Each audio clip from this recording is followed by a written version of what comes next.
বিদেশিদের ডেকে আনছেন ঐতিহাসিক নির্বাচন দেখাতে।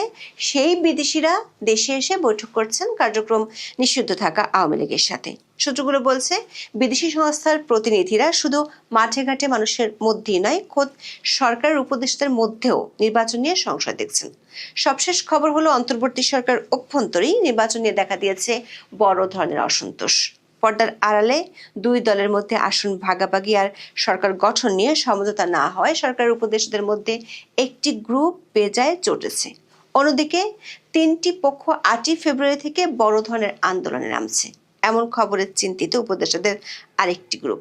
এই আন্দোলনের কারণে চট্টগ্রাম বন্দর থেকে শুরু করে প্রশাসনের প্রাণকেন্দ্র সচিবালয় অচল হয়ে যাওয়ার আশঙ্কা করছেন সংশ্লিষ্টরা। সিনিয়র কয়েকজন উপদেষ্টার ধারণা, নির্বাচনের 4 দিন মাত্র বাকি থাকলেও এত কিছু নিয়ে অচল অবস্থা দেখা দিয়েছে যে কোনো মুহূর্তে বড় ধরনের অস্থিরতা দেখা দিলে অবাক হওয়ার কিছুই থাকবে না।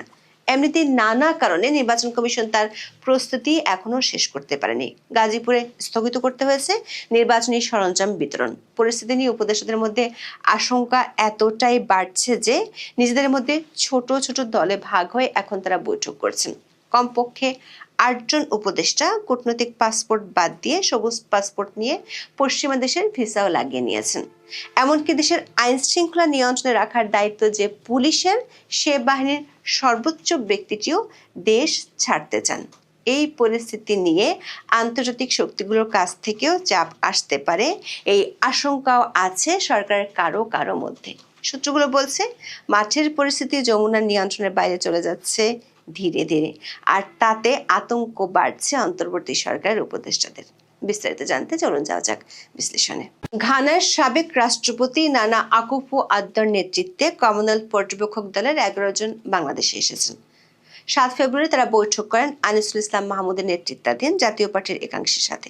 জাতীয় পার্টির নেতারা বৈঠকে নির্বাচন অবাধ, সুষ্ঠু ও গ্রহণযোগ্য হবে কিনা তা নিয়ে সংশয় প্রকাশ করেছেন। এর পরপরই কমনওয়েলথ অনলাইনে বৈঠক করেছে বাংলাদেশে নির্বাহী আদেশে কার্যক্রম নিষিদ্ধ থাকা দল আওয়ামী লীগের সাথে। ওই বৈঠকে শেখ হাসিনার ছেলে সজীব ওয়াজেদ জয়, ডক্টর সেলিম মাহমুদ ও অধ্যাপক জাহানারা আর্য উপস্থিত ছিলেন। কমনওয়েলথ সূত্রে জানা গেছে, আওয়ামী লীগের পক্ষ থেকে কমনওয়েলথকে বলা হয়েছে, সন্ত্রাস দমন আইনে একটি রাজনৈতিক দলকে নিষিদ্ধ করা যায় না। বিষয়টির সাথে একমত বলে জানিয়েছে কমনওয়েলথের প্রতিনিধি। দর্শক, প্রশ্ন হলো, যে দলটির কার্যক্রম নিষিদ্ধ, যারা নির্বাচনে অংশ নিতে পারছে না, তাদের সাথে কেন কমনওয়েলথ বৈঠক করলো? সে উত্তর পাওয়া যাবে 7 ফেব্রুয়ারি গবেষণা সংস্থা সেন্টার ফর পলিসি ডায়ালগ বা সিপিডির বক্তব্যে। ত্রয়োদশ জাতীয় সংসদ নির্বাচনের মাত্র 4 দিন আগে আওয়ামী লীগবিহীন নির্বাচন নিয়ে প্রশ্ন তুলেছে গবেষণা সংস্থা সেন্টার ফর পলিসি ডায়ালগ বা সিপিডি। মিডিয়া ব্রিফিংয়ে সিপিডি বলেছে, 12ই ফেব্রুয়ারি অনুষ্ঠেয় জাতীয় সংসদ নির্বাচন থেকে আওয়ামী লীগকে বাদ দেওয়া হলে সেই নির্বাচন অন্তর্ভুক্তিমূলক ও গ্রহণযোগ্য হবে না। সিপিডি এবং সংস্থাটির শীর্ষ ব্যক্তিত্বের সাথে বাংলাদেশের অন্তর্বর্তী সরকারের খুব ঘনিষ্ঠ সম্পর্ক। সরকার পক্ষ থেকে বহু আগে থেকে জানানো হয়েছে, নির্বাহী আদেশে কার্যক্রম নিষিদ্ধ থাকা আওয়ামী লীগ আসন্ন নির্বাচনে অংশ নিতে পারবে না। তারপরও কেন সিপিডি হঠাৎ নির্বাচনের মাত্র 4 দিন আগে এমন কথা বলছে, তা নিয়ে সরকারের শীর্ষ মহলেও বেশ আলোচনার জন্ম দিয়েছে। সিপিডি বলছে, কার্যক্রম নিষিদ্ধ থাকা আওয়ামী লীগের বিপুল সংখ্যক সমর্থক ও ভোটার চূড়ান্ত নির্বাচনের ফল নির্ধারণে গুরুত্বপূর্ণ ভূমিকা রাখতে পারেন। তাদের মতামত ও অংশগ্রহণ উপেক্ষা করা হলে নির্বাচনের বিশ্বাসযোগ্যতা প্রশ্নের মুখে পড়তে পারে। সরকার একাধিক সূত্র বলছে, আওয়ামী লীগ ছাড়া যে নির্বাচন হতে যাচ্ছে সেটি নিয়ে আপত্তি ইউরোপীয় ইউনিয়নও জানিয়েছে। সরকার উপদেষ্টাদের আশঙ্কা, আন্তর্জাতিকভাবে নির্বাচনটি বড় ধরনের প্রশ্নের মুখে পড়তে যাচ্ছে। কমনওয়েলথের সাথে বৈঠকের পরপরই সজীব ওয়াজেদ জয় সামাজিক মাধ্যমে বার্তা দিয়েছেন। তিনি ভোট দিতে না যাওয়ার আহ্বান জানিয়ে বলেছেন, গায়ের জোরে সংস্কার করলে সে সংস্কার কোনো কাজে দিবে না। তবে আওয়ামী লীগবিহীন নির্বাচনে সরকার উপদেষ্টাদের একটি পক্ষের চেষ্টা ছিল বিএনপি ও জামাত জোটের মধ্যে আসন ভাগাভাগি সমঝোতা এবং 2 জোট মিলে সরকার গঠন করা। গত বছরের ডিসেম্বর থেকে এই চেষ্টা শুরু হয়েছিল। বিএনপি চেয়ারম্যান তারেক রহমান দেশে আসার পর থেকে সরকারের 4 জন উপদেষ্টা দফায় দফায় এই 2 ইস্যুতে চেষ্টা করা শুরু করেন। খালেদা জিয়া মারা যাওয়ার পর 2রা জানুয়ারি তারেক রহমানের সাথে দেখা করতে গিয়েছিলেন জামাতের আমির। সাক্ষাৎ শেষে অতীতের মতো ভবিষ্যতেও বিএনপির সঙ্গে মিলেমিশে কাজ করার কথা বলেন জামাত ইসলামের আমির, কিন্তু বিএনপির শীর্ষ পর্যায় থেকে বিষয়টি নিয়ে অনাগ্রহ দেখানো হয়। বিএনপিকে রাজি করাতে না পেরে সরকার ওই 4 উপদেষ্টার পরামর্শে এনসিপিকে নিজেদের জোটে নেয় জামাত। তারপরও চলে সমঝোতার আলোচনা। সূত্রগুলো বলছে, আন্তর্জাতিক বেশ কিছু পক্ষের আপত্তিতে বিএনপি এই সমঝোতায় যেতে রাজি হতে পারেনি। সবশেষ 6 ফেব্রুয়ারি আন্তর্জাতিক সংবাদ মাধ্যম রয়টার্সের কাছে দেয়া সাক্ষাৎকারে নির্বাচনের পর জামাত ইসলামীর সঙ্গে ঐকমত্যে সরকার গঠনের সম্ভাবনা নাকচ করে দেন তারেক রহমান। ওই সাক্ষাৎকার প্রকাশের পর থেকে জামাত ইসলামের চেয়ে বেশি অস্বস্তিতে পড়েছেন সরকারের ওই 4 উপদেষ্টা। এই উপদেষ্টাদের আশঙ্কা, বিভিন্ন সময় তারা বিএনপি ও দলটির সাথে সম্পৃক্ত অনেক কর্মকর্তার বিরুদ্ধে নানা ধরনের অ্যাকশন নিয়েছিলেন নিয়ম ও আইন বহির্ভূত অনেক সিদ্ধান্ত, যেগুলো নিয়ে বিএনপি এককভাবে ক্ষমতায় আসলে তারা বিপদে পড়তে পারেন। তবে সরকার উপদেষ্টাদের মধ্যে যে গ্রুপটি নির্বাচন চায়, এমনকি সেটি যেনতর নির্বাচন হোক বা না হোক, সেই গ্রুপটির মধ্যে আতঙ্ক দেখা দিয়েছে নির্বাচন আদৌ সরকার করতে পারবে কি না তা নিয়ে। সরকারের 3 জন উপদেষ্টা মনে করেন, 5 ফেব্রুয়ারি মধ্যরাত থেকে 6 ফেব্রুয়ারি যমুনা ও আশপাশের দৃশ্য দেখে তাদের মনে হয়েছে সরকারের মিত্র বলে যারা পরিচিত তারাই নির্বাচনের আগে যে দাবিতে পরিস্থিতি ঘোলাটে করছে, তাতে নির্বাচন নিয়ে শঙ্কা তাদের বেড়েছে। 8 ফেব্রুয়ারি থেকে 3টি ইস্যুতে আন্দোলন শুরু হতে পারে, এমন তথ্য তারা গোয়েন্দাদের থেকে পেয়েছেন। একটি হলো, চট্টগ্রাম বন্দরকে ঘিরে আন্দোলন শুরু হচ্ছে রোববার থেকে। 8 ফেব্রুয়ারি থেকে বহির্নোঙরও অচল হয়ে যাবে। এটি হলে অচল হয়ে পড়বে দেশের অর্থনীতি, কারণ দেশের মোট রপ্তানির 91% হয় চট্টগ্রাম বন্দর দিয়ে। এমনিতেই টানা 6 দিন বন্দরের কার্যক্রম ব্যাহত হয়েছে। এতে রপ্তানি খাতে বড় ধরনের ক্ষতির আশঙ্কা দেখা দিয়েছে। পাশাপাশি পবিত্র রমজান সামনে রেখে আমদানি পণ্য খালাস না হলে গ্রাহক পর্যায়ে এর প্রভাব পড়বে বলে আশঙ্কা বন্দর ব্যবহারকারী ব্যবসায়ীদের। চট্টগ্রাম বন্দরের নিউমোরিং কন্টেইনার টার্মিনাল বা এনসিটি বিদেশি অপারেটর ডিপি ওয়ার্ল্ডকে ইজারা দেওয়ার প্রক্রিয়া বাতিল সহ 4 দফা দাবিতে অনির্দিষ্টকালে লাগাতার কর্মসূচি দিয়েছে বন্দর রক্ষা সংগ্রাম পরিষদ। এর আগে পালিত কর্মসূচিতে এতদিন বন্দরের বহির্নোঙর কর্মবিরতির আওতায় ছিল না, তবে আগামীকাল রোববার থেকে ঢাকা ধর্মঘটে বহির্নোঙরে কাজ হবে না। দাবিগুলোর মধ্যে 1 নম্বর দাবি হলো, এনসিটি ডিপি ওয়ার্ল্ডকে লিজ না দেওয়ার ঘোষণা দিতে হবে সরকারকে। এছাড়া আন্দোলনরত কর্মচারীদের বিরুদ্ধে এখন পর্যন্ত গৃহীত শাস্তিমূলক ব্যবস্থা বাতিল, তাদের বিরুদ্ধে কোনো আইনগত ব্যবস্থা না নেওয়া এবং বন্দর চেয়ারম্যানকে প্রত্যাহারের দাবিও আছে। শনিবার দুপুরে চট্টগ্রাম প্রেস ক্লাবে অনুষ্ঠিত সংবাদ সম্মেলনে বন্দর রক্ষা সংগ্রাম পরিষদ এই আন্দোলনের ডাক দিয়েছে। দর্শক, নিউমোরিং কন্টেইনার টার্মিনাল বা এনসিটি পরিচালনার ভার সংযুক্ত আরব আমিরাতের বন্দর পরিচালনাকারী প্রতিষ্ঠান ডিপি ওয়ার্ল্ডকে দেওয়ার সিদ্ধান্তের প্রতিবাদে চট্টগ্রাম বন্দরের শ্রমিক কর্মচারীদের টানা 6 দিনের কর্মবিরতি চলে গত সপ্তাহে। এ কারণে বন্দরে পণ্য খালাস বন্ধ হয়ে গিয়েছিল।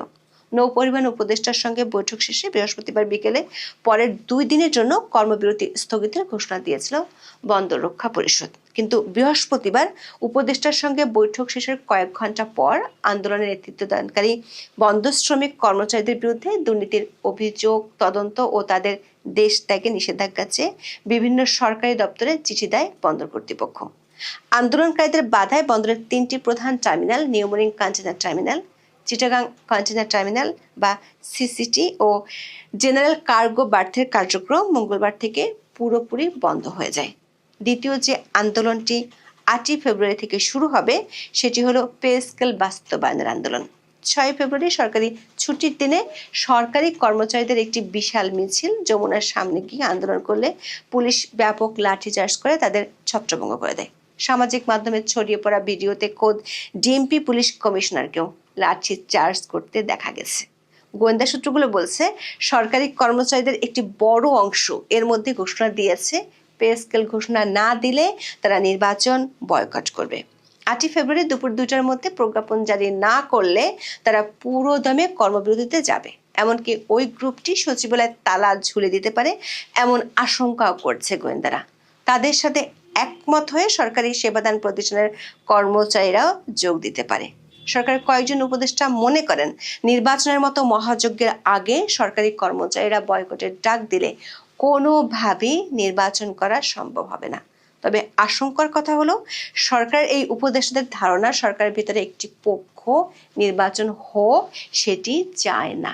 তাদের ইন্ধন যদি এসব আন্দোলনের পিছনে থাকে তাহলে এসব আন্দোলন সরকারের পক্ষে সামাল দেওয়া সম্ভব নয়। কারণ চট্টগ্রাম বন্দর ইস্যুতে ডিপি ওয়ার্ল্ডের সাথে চুক্তি থেকে সরে আসা সরকারের পক্ষে সম্ভব নয়। তাহলে শক্তিধর যে আন্তর্জাতিক পক্ষ সরকারকে এতদিন সাপোর্ট করে আসছে তারা রাতারাতি শত্রুতে পরিণত হবে। ফলে অধ্যাপক ইউনূস পড়েছেন উভয় সংকটে।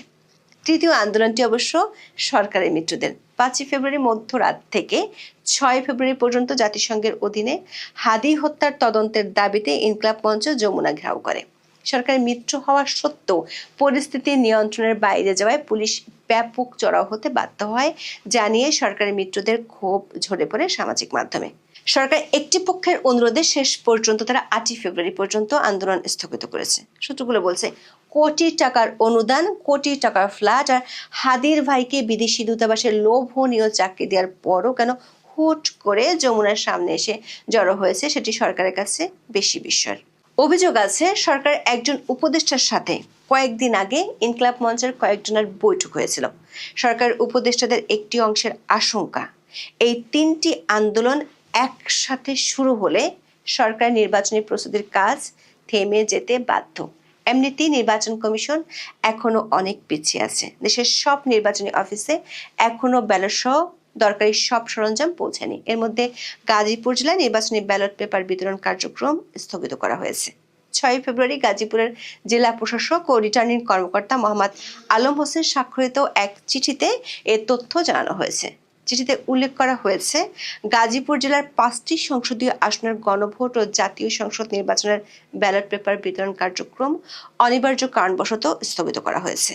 নির্বাচনী মালপত্র বিতরণের নতুন তারিখ ও সময় পরবর্তীতে জানানো হবে। তবে কি কারণে নির্বাচনের মাত্র 4 দিন আগে এমন সিদ্ধান্ত নেওয়া হয়েছে তা জানানো হয়নি। সরকার একাধিক সূত্র বলছে নির্বাচন নিয়ে সরকারের উপদেষ্টাদের মধ্যে শুধু নয় সরকার ঘনিষ্ঠ আমলাদের মধ্যেও ব্যাপক শঙ্কা দেখা দিয়েছে, যেটি অতীতে কখনোই দেখা যায়নি। এবার তাই ঘটছে। দায়িত্বের থেকেও লাল পাসপোর্ট জমা দিচ্ছেন সরকার উপদেষ্টারা। সবুজ পাসপোর্ট নিয়ে সেখানে পশ্চিমা দেশের ভিসার সিলমোহর লাগিয়ে নিয়েছেন। কমপক্ষে 7 জন উপদেষ্টার পরিবারের সদস্যরা দেশ ছেড়েছেন এরই মধ্যে। গত 20 জানুয়ারি থেকে 2 ফেব্রুয়ারি পর্যন্ত কমপক্ষে 8 জন উপদেষ্টা বিশেষ পাসপোর্ট ছেড়ে সাধারণ পাসপোর্টের জন্য আবেদন করেছেন। ইতিমধ্যে অর্থ উপদেষ্টা এবং পররাষ্ট্র উপদেষ্টা এর সত্যতাও স্বীকার করেছেন। দায়িত্ব থেকে এমন আবেদনের বিষয়টিকে অস্বাভাবিক বলে মন্তব্য করেছেন পররাষ্ট্র উপদেষ্টা। তিনি কৌশলে বলেছেন অন্য দেশের ভিসা আগেভাগে নিয়ে রাখতেই এমন কাজ করছেন তার সহকর্মীরা। শুধু উপদেষ্টারা নয় সরকার ঘনিষ্ঠ কর্মকর্তারাও বিপদ আঁচ করতে পেরে আগে থেকেই প্রস্তুতি নেওয়া শুরু করেছেন। দেশের নিরাপত্তা দেওয়ার দায়িত্ব পুলিশের। সেই পুলিশের সর্বোচ্চ ব্যক্তিটি লাল পাসপোর্ট আর রাখতে চান না। আইজিপির চাকরির চুক্তির মেয়াদ আছে এখনো 8 মাস। তা সত্ত্বেও আইজিপি বাহারুল আলম লাল পাসপোর্ট সমর্পণ করে সাধারণ পাসপোর্ট নিতে চান। এ লক্ষ্যে তিনি গত 3 ফেব্রুয়ারি স্বরাষ্ট্র মন্ত্রণালয়ে চিঠি দিয়েছেন। জাতীয় সংসদ নির্বাচনের ঠিক আগ মুহূর্তে খোদ আইজিপির এমন উদ্যোগ প্রশাসনে ব্যাপক আলোচনার জন্ম দিয়েছে। সরকারি একটি সূত্র বলছে 9 জন উপদেষ্টা এরই মধ্যে অধ্যাপক ইউনূসকে জানিয়ে দিয়েছেন 12 ফেব্রুয়ারির পর তারা আর কোনোভাবেই থাকতে চান না। কিন্তু এই উপদেষ্টাদের আশঙ্কা অধ্যাপক ইউনূসের কিচেন ক্যাবিনেটের কয়েকজন সদস্য নির্বাচন হোক সেটি চান না, কিংবা দুই দলের মধ্যে বড় সমঝোতা ছাড়া নির্বাচন হওয়া ঠিক হবে না বলে তারা মনে করেন, যার চাপ পড়ছে পুরো প্রশাসনে। যে কারণে অস্থিরতা আর গভীর সংশয় ছড়িয়ে পড়ছে সবখানে। আর এই কারণে অনেক মানুষ প্রকাশ্যে বলছেন নির্বাচন আদৌ হবে কিনা তা নিয়ে তারা নিশ্চিত নন। কেউ কেউ আবার মনে করছেন এত যদি কিন্তুর মধ্যে নির্বাচন হলে সেটি হবে কেবল আনুষ্ঠানিকতা। সেই আনুষ্ঠানিকতা কতটুকু সারতে পারবে তার লক্ষণ আগামী 2 দিনের পরিষ্কার হয়ে যেতে পারে। এখন এ পর্যন্ত। সবাই ভালো থাকুন, সুস্থ থাকুন, নিরাপদে থাকুন। দেখা হবে আগামী